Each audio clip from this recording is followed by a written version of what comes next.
BNP করার কারণে আমার চাকরি হারিয়েছি। আমাদের চাকরিটা ফেরত পেতে চাই, আমরা বাঁচতে চাই, আমাদের ফ্যামিলিগুলিকে বাঁচাতে চাই। দিনের পর দিন আমরা এখানে খেয়ে না খেয়ে পড়ে আছি, শত শত পরিবার।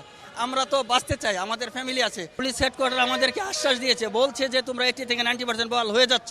তারপরে কেন 2 বছর যাবত আমাদের রাস্তায় এত মানবেতর জীবনযাপন কষ্ট করতে হচ্ছে? আমরা কার কাছে যাব? এটা বাস্তবায়ন কে করবে?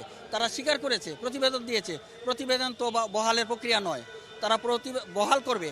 যদি আমাদের মধ্যে এরকম কেউ যদি থেকে থাকে যে এদেরকে বহাল করার যোগ্য না, বা তাদের বিরুদ্ধে বড় রকমের কোনো অপরাধ আছে বা ফৌজদারি মামলা চলমান আছে ইত্যাদি, তাহলে তাদেরকে আলাদা করুক।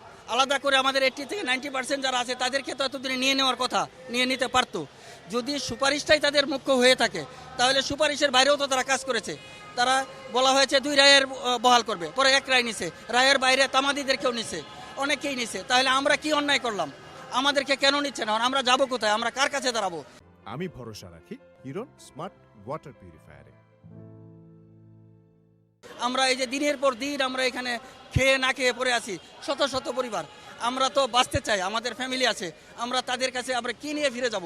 আমরা কিভাবে সংসার জীবনযাপন করব? ছেলেমেয়েদের কীভাবে মানুষ করব? তাই এই সরকারের আমরা সাক্ষাৎ চাই, প্রধানমন্ত্রীর সাক্ষাৎ চাই। আপনি আমাদের কথাগুলি একটু শুনুন। আপনি অবশ্যই আমাদের যদি 1 মিনিটের কথাও শুনেন, আপনি এক বাক্যে বহাল করে নেবেন। কারণ আপনারা অতীতে অন্যায় জুলুম নির্যাতনের যে নিয়ম, যে ধারাবাহিক সিস্টেম ছিল, সেটা আপনারা দেখেছেন, ফেস করেছেন। আমরা তো তারই একটা বাতাসের অংশ।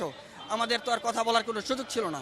আমরা আমাদের চাকরিটা ফেরত পেতে চাই, আমরা বাঁচতে চাই, আমাদের ফ্যামিলিগুলিকে বাঁচাতে চাই। আমি বাংলাদেশ জাতীয়তাবাদী দল বিএনপির একজন ছাত্রদল, যুবদল, স্বেচ্ছাসেবক দল এবং লাস্ট পদ ছিল জেলা পর্যায়ে সদস্য হিসাবে। আমি দলের কারণে চাকরি হারিয়েছি।